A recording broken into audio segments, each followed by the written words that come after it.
Hey! Hello. You're here. It is Tuesday, March the 19th. Gee, isn't that? I am Tim.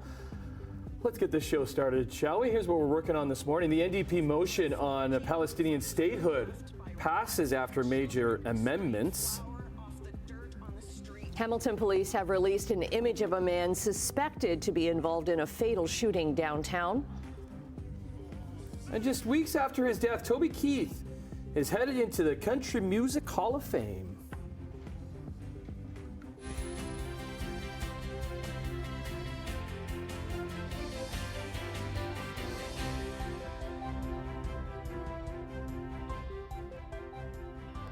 Nice to have you back from vacation. Hello, hello, hello. And look who's in a new spot, in a new box. It's Emily. It is a new box. Yeah, filling in for Brian. Where's Brian? He's a little under the weather. Okay, I haven't seen you do this yet. You haven't seen me do weather. But I haven't done it since Christmas, so you're going to have to bear with me. Okay. But you Take would it think, away. You would think like muscle memory, right? Well, you can do, well, yeah, you know that, but it's like the weather stuff. And today's a big day too because it is the first day of spring, which is. You're stealing my thunder. Okay, I'm not going to steal any more of your thunder. But that's pretty big. It is very big. But then there's the traffic stuff too. So. Oh yeah, traffic is going to be. Thanks. Never done traffic, but here we go. Here you go. I was coming in today and I did see a little bit of snow, so just keep that in mind on your drive-in because flurries are going to be sporadic, but the snowflakes that I saw were about the size of nickels. So just keep that in mind. We could see some scattered flurries throughout the day, but for the most part, things are looking pretty good so far. No major delays on many of our major routes. The forecast, however, is a little cool. You're going to want to bundle up as you're getting ready this morning. Wind chill making it feel more like -9. So get the kids ready for that kind of temperature. Yes, it is the first day of spring today. It arrives at 11:06 p.m., but it is certainly not going to feel like it. Are we doing any more of these cameras? Yes. What do I need to do? Anything?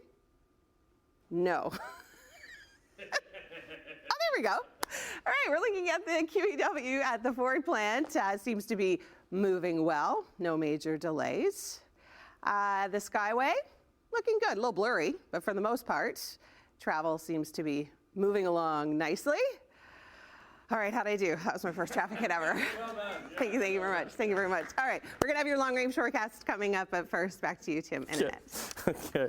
The other option was me doing traffic, so well done, Emily, and thanks for taking that over. Okay, let's get into the news on this Tuesday morning. And after hours of debate in the House of Commons, members of Parliament, they have approved a softened Israel-Gaza motion that included many amendments from the NDP's initial motion. Let's bring in Simone Gavros. She joins us live in studios with the details and exactly what happened yesterday and I guess into last night, Simone. And Tim, that's right. Well, as the violence in Gaza continues, the NDP tabled a non-binding motion yesterday calling on Canada to recognize Palestine as an independent state and demand an immediate ceasefire. The government approved the amended version.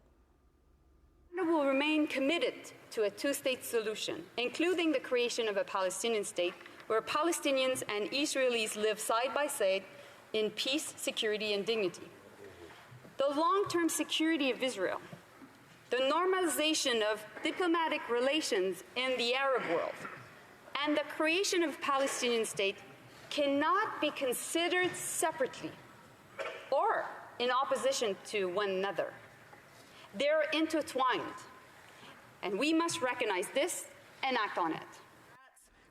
MPs agreed that Canada should actively pursue the establishment of a Palestine state as part of a two-state solution.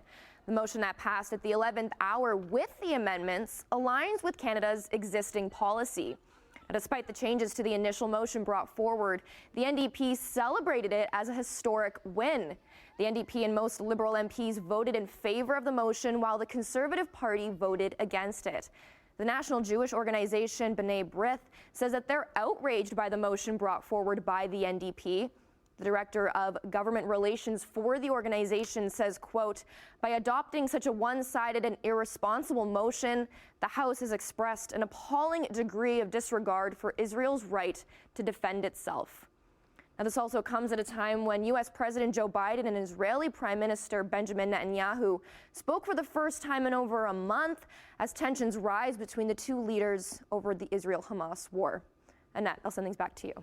Okay, thanks very much. Well, an inquest is underway into the death of a man who committed suicide as Hamilton police tried to arrest him.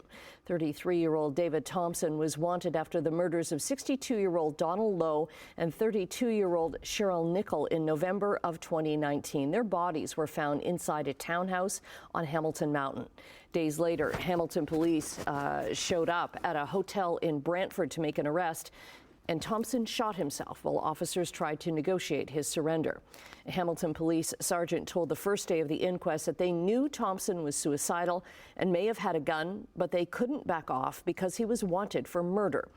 The inquest is mandatory from the coroner's office because police were involved when David Thompson took his life. It's already been determined he was not shot by police. Hamilton police have released a few more details about that fatal daytime shooting near Jackson Square back on March the 6th, along with a photo of the suspect. So after reviewing video footage from several cameras, police sent out this image. The shooter is described as a man wearing black clothing with a hood over his head, gloves, and a face mask. They say they've also recovered a black Honda Civic that was used during the killing.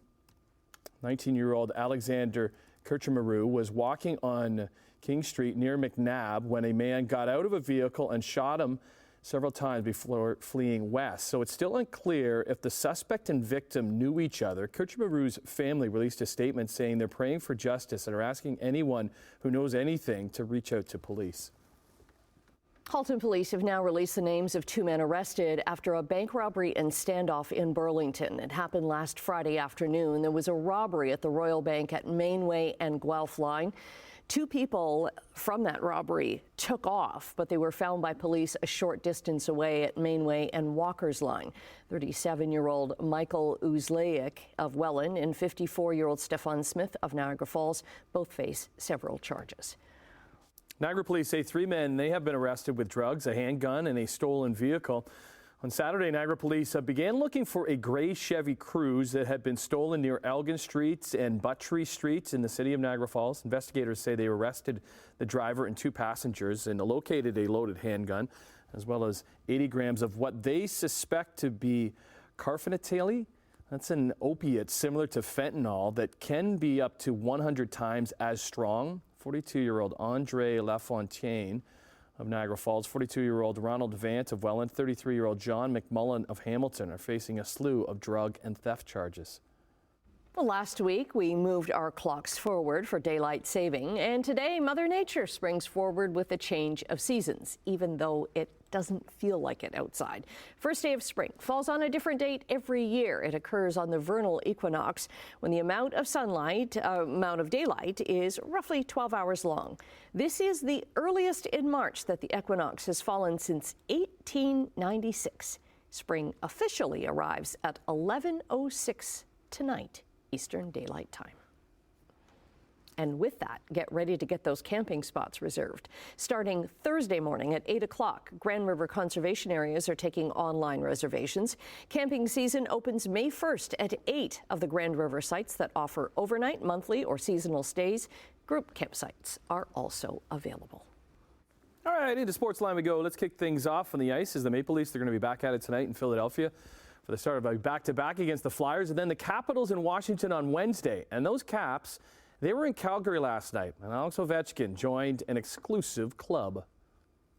Flyers have 15 on the season. Wilson on the drop, Pacioretty, snapshot, deflection, score! Alex Ovechkin, goal number 20.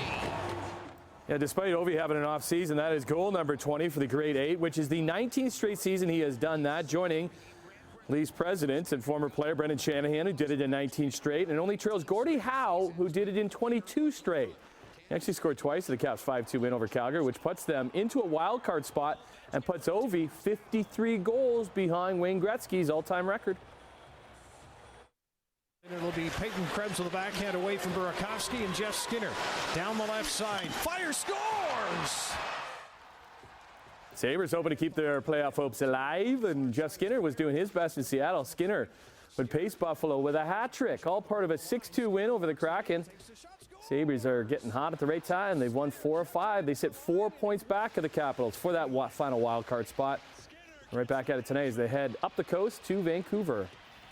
So the Leafs are going to be without Mitch Marner for their road trip to Philadelphia and Washington. He continues to deal with a high ankle sprain that could force him to be out for a little bit. He's already missed the past 3 games since suffering that injury in Boston almost 2 weeks ago. Well, Rachel Hallman and her Team Canada are going to keep rolling at the Women's World Curling Championships in Nova Scotia, taking on last year's silver medalist in Norway yesterday. Hallman looking to improve to 4-0 at the tourney and 15-0 so far this year after her 11 straight wins at the Scotties. And that was a close contest in the 5th end. She pulled away, defeating Norway in 8 ends, improving to perfect in this tournament. Going to be a tough day today, though. She faces undefeated Italy this morning before the defending champs in Switzerland a little bit later. And only had 1 shot attempt in that first half. Another turnover for Utah. Edwards gets it back and threw it down. And we finish in Utah with a dunk of the year by the T-Wolves, Anthony Edwards, who posterized John Collins of the Jazz. He jumps out of the building and over top of Collins for one of the biggest dunks you will ever see. He actually dislocated his finger on the dunk, but he'd be okay. He finished with 32 points. As Minnesota, they move a half game behind SGA's OKC Thunder for top spot in the West. Lots more on this dunk coming up in Sportsline. All right, well, we're going to start off by taking a look at traffic. Temperatures are kind of chilly, but today is the first day of spring. Yay! Even though it's not really going to look like it until next week. I was taking a peek at the long range. Things are going to be warming up eventually, but not quite yet. Okay, we're going to take a look at some of our MTO cameras. We're looking at the QEW east of Guelph line. Things are looking good, moving quite nicely. Don't seem to be any major delays or issues. We're looking at the QEW on Appleby. Things moving along just great. Royal Windsor also looking good. Things are moving smoothly. And the Ford plant also looking tickety-boo. Hey, this job's easy. I don't know what Brian's complaining about his traffic cameras all the time. I did say tickety-boo. All right, now let's talk about stuff I know how to talk about. We are seeing a few isolated flurries throughout the region right now. You can see on the radar some areas heavier than others up towards the shores of Lake Huron, Georgian Bay, seeing more intense snow. But for us, we're just scattered flurries. But again, it could make the roads a little slick, so just keep in mind on your drive today.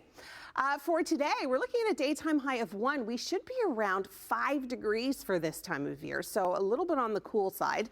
This morning, wind chill feeling more like -9. You're going to want to bundle yourself up as well as the kids.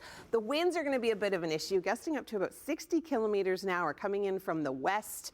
Isolated flurries will continue on and off this afternoon, but we do have a little push of warm air coming in underneath this warm front here. So as this passes through, warm sector, cold front, temperatures will be chillier through tonight, and then tomorrow again we may see a little bit of sunshine throughout the day tomorrow, but for the most part it's looking quite cloudy, and we are going to be seeing a chance of flurries again. So tonight -2, but feeling more like -9 again when you factor in that wind. Few isolated flurries, the wind gusting up to about 50 kilometers an hour. And then throughout the day tomorrow, we're looking at a daytime high of -2. Again, minus seasonal, chance of a few flurries, but may see a peek of that sun.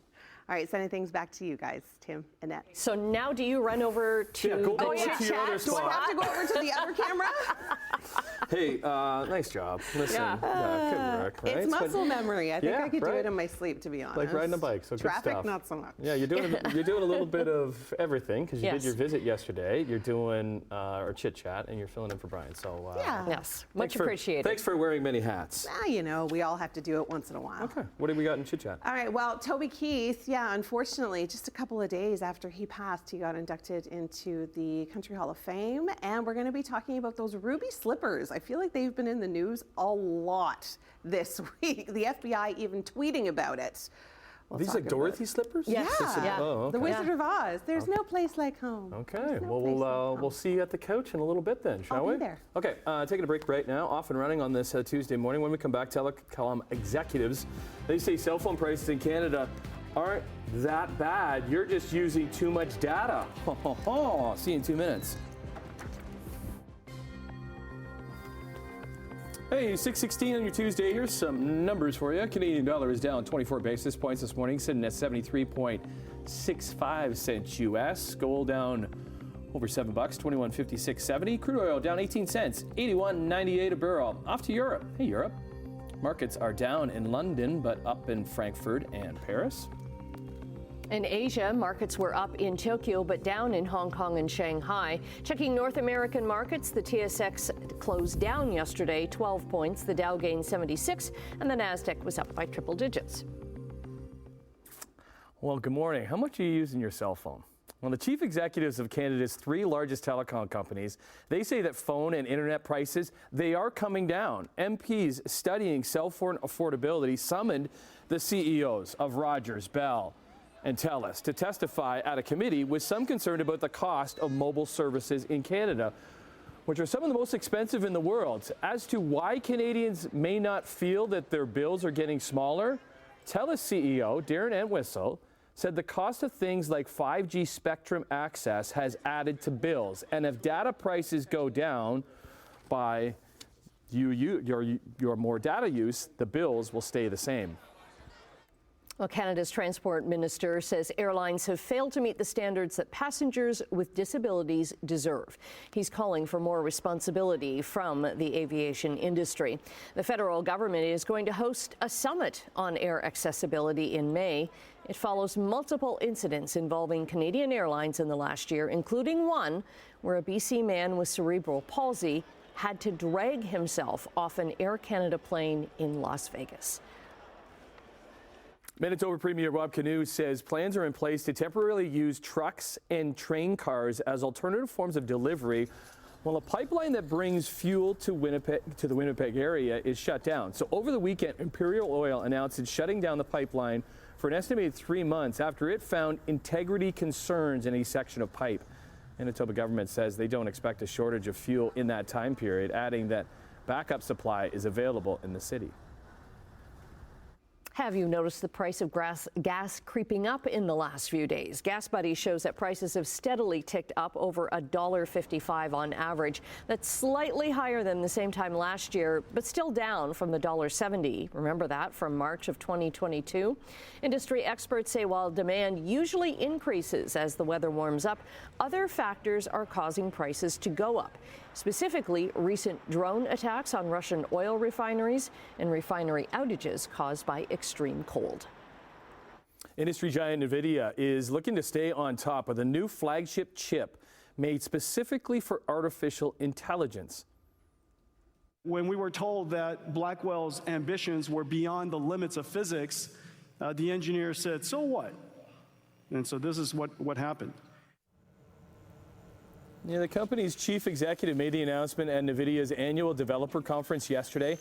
The new Blackwell chip doubles the size of the last generation. So that will be a big deal for companies who need tons of processing power for things like artificial intelligence.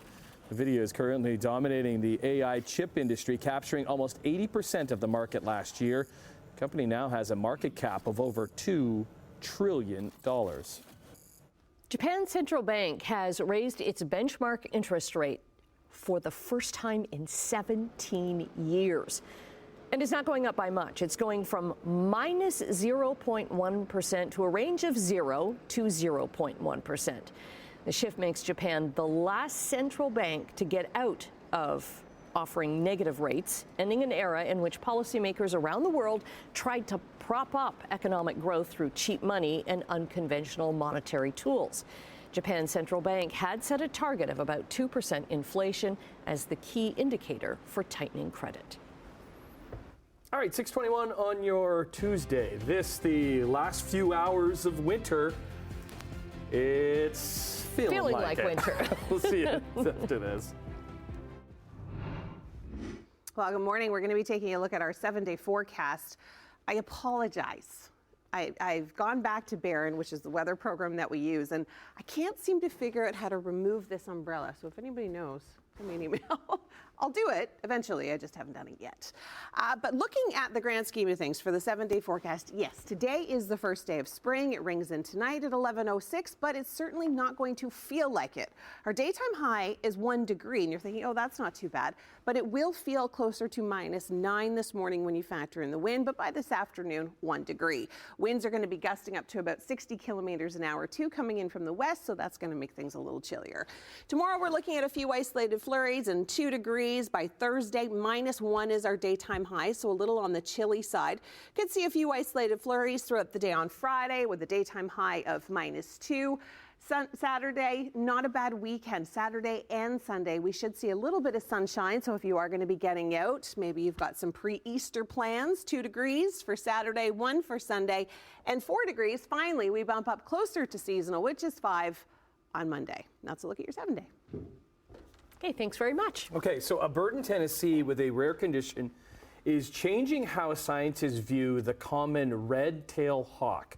So North America is home to about 2.5 million of the birds. They say love is keeping this one alive. So her name is Angel, and Angel the red-tailed hawk is actually leucistic, which means that she has a partial loss of pigmentation. She's rare because she's alive. Scientists studying the bird say that her partner, Tom, probably has a lot to do with that because Angel doesn't really have any camouflage, so Tom does most of the hunting. And their relationship itself is apparently even rarer. It was previously thought that leucistic birds couldn't be identified by their own species. But this love story defies the odds, and Angel has already produced several offspring in the last 4 years. Did we get that on video? I don't know. The video's Maybe. going on. Well, there's the babies. The video's going all the time. No, look away! It's blurry. Leave them be. Angel Tommy and Tom. boy. Tommy. Okay. Fly on in here. Off and running on your Tuesday morning. The first day of spring, I guess not until tonight, but Emily Vukovic has the details how you need to get the kids all bundled up for school today.